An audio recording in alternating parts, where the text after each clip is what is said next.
Well, good morning. Here we are starting off on chapter 10, personality. So I'm going to jump right in here and start sharing my screen and give you kind of an overview of the chapter um, so that you know kind of what to concentrate on. You should be seeing chapter 10, personality. And as described in my introduction that I recorded for you, there are several different theories. So, like you choose your favorite Mexican food restaurant, you may choose your favorite theory. Psychodynamic perspectives, the humanistic perspectives, trait, social cognitive, biological, and personality assessment. So many people feel that personality is uh, hard coded into us, and there are aspects of it that are. Some of us are more patient than others. You'll hear people refer to type A personalities as being perfectionism. That doesn't necessarily mean that you expect that out of others, but you could be harder on yourself than anybody could think about being. So, personality, know the definition, a pattern of enduring distinctive thoughts and emotions and behaviors that characterize the way an individual adapts to the world. So you see this even with babies, as some are more tolerant. I know that my latest great grandson, he likes to be around noise because when he was in the womb, it was very noisy with his two older sisters. So he has come into the world with this temperament, liking to be around noise. He's pretty chill, and yet one of his sisters is very high strung, very, very, didn't like naps, uh, doesn't adapt well to going out in public. So, little personality twerks that are there even before they can speak. Psychodynamic perspectives, theoretical view, emphasizing that personality is primarily unconscious. So we revisit Freud and his iceberg, and he felt that underneath the surface is that we didn't have control over our personality. So explore him on pages 370 and 371. The most common little thing that you see with Freud is this iceberg, in that the majority of what happens is below the surface that we're not even aware of. And uh, some of that could be genetic. You could perceive that as being genetic, but he definitely described personality as having three structures: the id, being on our unconscious drives that we don't control; the ego deals with the demands of reality, and the superego serves as a judge of the individual's behavior, also known as our conscious. So Freud goes into detail about our defense mechanisms. Uh, those are like a unhealthy defense mechanism is denial, although we use that a lot in childhood. Defense mechanisms, Anna Freud, his daughter, explored a lot of those and how we use them to cope. And if one quits working for you, you might struggle to find another to help you cope with all the things that happen in your life. Defense mechanisms are tactics the ego uses to reduce anxiety. So we have to look for things as we mature that work better than pretending like it doesn't exist. So denial is not a thing that we want to hang on to forever. It's what they consider an unhealthy uh, defense mechanism. So you'll explore these: the displacement, sublimation, projection. Projecting the problem onto other people is not necessarily healthy. We need to take responsibility for what uh, we do. Now, this Freud psychoanalytic theory that involves the personality is uh, has been explored. There's a lot of detail on it in your book. There's a nice chart on page 374, and he felt like personality is determined by how we resolve conflicts. So be aware that if he thought that if we didn't successfully come through our oral stage, the bottle, the sucking, the the need for food, that it would stagnate us and we would have problems as we grew older. So this, I could take a whole course talking about this, but familiarize yourself with these stages. There's a lot of detail on page 374, 375 on these for you. Oedipus complex, you hear people joke that Freud related everything back to sex, and the fact that in the phallic stage, a boy's intense desire to replace his father and enjoy the affections of his mother. Boys and girls both learn to operate, experience the world through a parent, meaning that our first relationship as girls is with our daddy. And a boy's first relationship with the world is with his mommy. And we learn how to interact behavior-wise with these people, and not in a sexual connotation. It's just, little girls worship their daddies as heroes, and little boys love their mommies for comfort. That doesn't necessarily mean that it's a warped sense of wanting to have sex with either one of them. But Freud did believe that a person can be stuck in any stage of development if they're underindulged or overindulged. He did believe that an individual can experience a fixation. So understand what fixations are, when a particular psychosexual stage colors the adult personality. So great debate. Just take it with a grain of salt. There are aspects of his theory that do make sense, but if looked at in the right light. So here's the chart I was referring to. That's figure 2 in your book on page 374. This will help you keep it straight in your head. Good chart. So here are the criticisms of it. Sexuality is not as pervasive a force as Freud believed it to be. Keep in mind that he was at the end of the Victorian era, and where you look at even the way that they dressed, very Puritan, very suppressed. And he did believe that women's hysterics were due to sexual repression, that they were holding back. So he definitely had some strong views that we can look at somewhat humorously now, but he still did lay the groundwork that there were different things that developed our personality. So in that way, it's invaluable. Coming out of that, Karen Horney, social cultural approach, I did quite a research project on her, and the fact that she looked at it that, our attachments that we make with people affect how we interact with the world.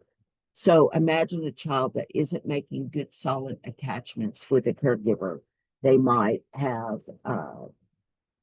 separation anxiety, or they may have problems making a committed relationship as they grow older. It was quite controversial in her time because not many people would say things that differed far from Freud. And she believed that sociocultural approach, that our sociocultural influences affect, and we have a need for security, that feeling safe was important. So her theory was very relevant for the time, and unusual because female weren't predominant in the field. You can read more about her on page 375.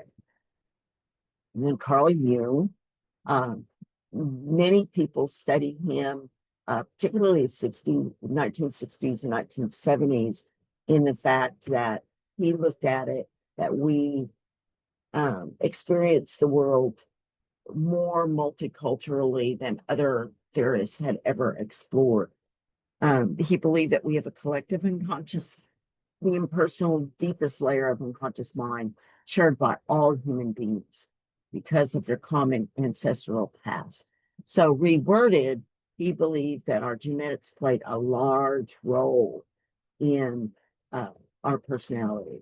And that can be said to be true. He's also explored on page 375 in the book. Now, one of the more fun things in this chapter is to go out to the Myers-Briggs and explore your personality and understand that you may be have a propensity to be an introvert, but that doesn't mean that you can't function in an extroverted environment. It just takes more of your energy. Alfred Adler believed that people are motivated by purposes and goals. And that is also true. So you see how these theorists, between Freud and Horney and now Adler, in that it's sort of like the salad bars that we take a little bit from this and we take a little bit from that. So I know this chapter is kind of intense, but think of it that way, is that different doctors look at things differently. These theorists looked at things differently. Personality is shaped early. A lot of how we deal with the world is determined by the time we're 5 years old, but that doesn't mean that we can't learn from it, that we can't change, but our basic tolerance and temperament are determined. Humanistic approach is one of the first ones that I connected with. It has Maslow's hierarchy in it. It's got Rogers' approach, in that he believed that it was a combination of our past and present, not just unconscious, but also conscious aspects. Humanistic perspective, stressing people's capacity for personal growth and positive qualities. And I think that's what attracted me to the theory, is the fact that we strive to better ourselves and our personality can change with that. He believed that we all have, or the humanistic perspective, including Maslow, believed that we all have the ability to control our lives and to achieve what we desire. So, doom and gloom, when you look at Freud, he believed everything was already there and that nothing could be changed. And I love the fact that Carl Rogers said, oh, yes, it's fluid. It can be changed. There's more gray than there is black and white.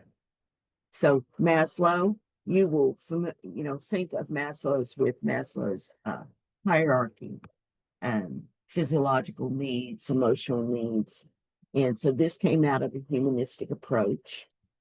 And we already discussed Rogers. The humanistic approach also addresses unhappiness. Rogers' term for the individual's need to be accepted, valued, and treated positively, regardless of their behavior. He believed this was inherent. So he explored things from an angle that hadn't been explored before, and what does contribute to our happiness. The evaluating humanistic perspective, so I'll be objective here, is I kind of believe that nobody sets out their day to do a bad job or to be unhappy each day. I believe that we have a positive approach to the whole person, but the criticisms are that it can be too optimistic, overestimate people's freedom and rationality, may promote excessive self-love and narcissism. Okay, everything in balance. I like the aspect that it has an emphasis on conscious experience and potential, that there is hope. So we break off of that into what they call the trait theories. And there are numerous ones here. The 5-factor personality theory is explored on 383 through 385. And it talks about that traits are stable personality characteristics that are there. Trait perspective on personality have been dominant approach for nearly 40 years. So, take this in as a grain of salt also, in that the trait theories explored, stressing that personality consists of broad, enduring dispositions that tend to lead to characteristic responses. So this is true, in that we do have personality traits that make us react did things in a certain manner. Each person is different. So the trait theories have several theorists that played a part in this. They agree that the traits are fundamental building blocks of personality. So you'll look at Gordon Allport. You'll look at this is major, the 5-factor model of personality. And it goes along somewhat with Myers-Briggs in how we define broad traits that are thought to describe the main dimensions of personality. So they're labeled a little differently. Openness to experience could be interpreted as more extroverted, but we all have a little bit of each. It's just on a continuum where we fall. And it is used very much to help treat personality disorders. And personality disorders like narcissism or ADHD plays a part in how we react to things. So these 5 traits are looked at individually. At least some of the big 5 personality traits are evident in animals. You know, general personality traits have been found in elephants, in gorillas. So looking at personality, you can observe somebody's personality with when you interact with them, but sometimes even from a distance, you can tell the way that they react to things just by body motions. Neuroticism, extroversion, and well-being. These are looked at in this chapter. Enjoy exploring where you think you fall in this continuum. So I'm going to skip through some of these. Look at slide 34, social cognitive perspectives, and looking at how we think, how it affects how we react, emphasizing conscious awareness, beliefs, expectations, and goals. It incorporates many principles from behaviorism. So Bandura is one of the more prominent theorists of that social cognitive theory. And he believed that behavior, environment, and how we think are all important to understanding personality. And here is a nice diagram. It's also found on page 389 in your book, explaining Bandura's social cognitive theory. Several slides on that. Michelle's critique of consistency is relatively, he was from 1930 to 2018. So he is one of the more recent theorists that have come to play in the understanding personality. Michelle believed that a delay of gratification led to his own theory of personality, meaning that putting off a pleasurable experience in interest of some larger but later reward. So this was a different viewpoint for the time. You can read a lot about him on page 390 and 391. He believed that the narrower and more limited a trait is, the more likely it will predict behavior. So this was definitely a different view than others had had. He believed that some people are consistent on some traits and others are consistent on other traits. So here it is, unique to the individual. So here is an evaluation of social cognitive perspectives, as far as the highlights, the benefits of it, and the weaknesses.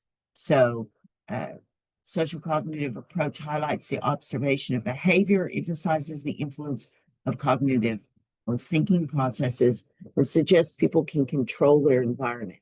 Well, we try, don't we? We do try. But the weaknesses of the perspective state that it's too concerned with change and situational influences, and that ignores the role biology plays in personality. And there is definitely a role as we continue to study the brain and how biology affects the personality. So it starts on page 394, the biological perspectives.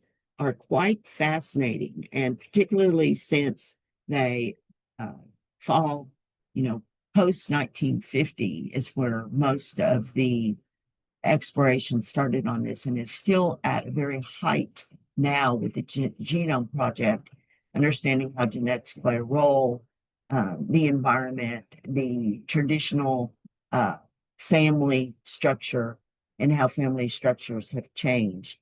So the biological perspective, particularly for my nursing students here, the notion that physiological processes influence personality has been around since ancient times, Hippocrates, with the chemical balances in the brain.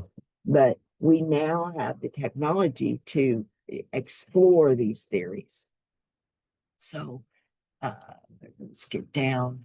Eisnick definitely looked at extroversion and introversion more closely than past theorists.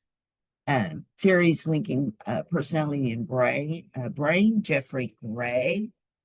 You can read about them on page 396. His was, he's more modern than some of the theorists that we used to examine. He believed that reinforcement sensitivity theory identifies two biological systems linked to learning associations between behaviors and rewards or punishers. And this is how we react. We look at intrinsic and extrinsic motivation. How do we react? Are we sensitive to learning about rewards? Or are we sensitive to learning about punishers? And these are explored when we are raising children. So Gray's reinforcement sensitivity theory is very much outlined in this diagram. I'll help you understand how it operates. They believe that theories linking personality in the brain and neurotransmitters, neuroticism has been linked with brain activity and chemical imbalances. Dopamine is very, and serotonin have been associated to openness with experiences. You can create your own serotonin just by working out. It helps your mood and how you affect. And dopamine very much controls what we like to do. It's closely linked with sexual and food and helping us cope in the world and experiencing it in a more enjoyable way. So there are some causal relationships between biological processes and traits, like a two-way street, that they interact with one another. So I think that very much sums that up. Genetics, the study of inherited underpinnings of behavioral characteristics. They've done an enormous amount of work, and you can go out with Google Scholar and look at twin studies, twins that were raised together, twins that were separated and raised separately. And then the difference, of course, with identical twins and fraternal twins, meaning that not all twins are identical, but it is fascinating to discover identical twins and note the personality differences or the way that they react to things. So twin studies reveal substantial genetic influence of the big five traits. And there are many, many studies out there that have looked at things because it's as close to compare and contrast as we can get. So as you plow through this chapter, just there are several tests that they do to try to identify what kind of personality that you have. And these are also, you'll take them with a grain of salt in that you are you. And whether you recharge intrinsically by needing quiet or whether you recharge extrinsically by needing to be around other people, that's not a good, bad, right, wrong kind of situation. It's who you are. I find that on page 403, towards the back of the chapter, if you're using the electronic version of the book, right before the summary for the chapter, there is a wonderful chart. Let me quit sharing my screen and see if I can get this to come up on camera. Get it to focus. That outlines all of these, so you can study that before you take the exam. It shows you, the differences between them. Left column will tell you the approach, and it gives you summary assumptions, typical methods, and sample research questions. So I promised you that I would not kill you with PowerPoint. There's a lot in this chapter. So you might want to bust it up into sections when you're trying to absorb it. Review the PowerPoint that will be posted. Look at the things that you're not as familiar with, and then concentrate on those when you're working through the assignments. Okay. Talk to you next time.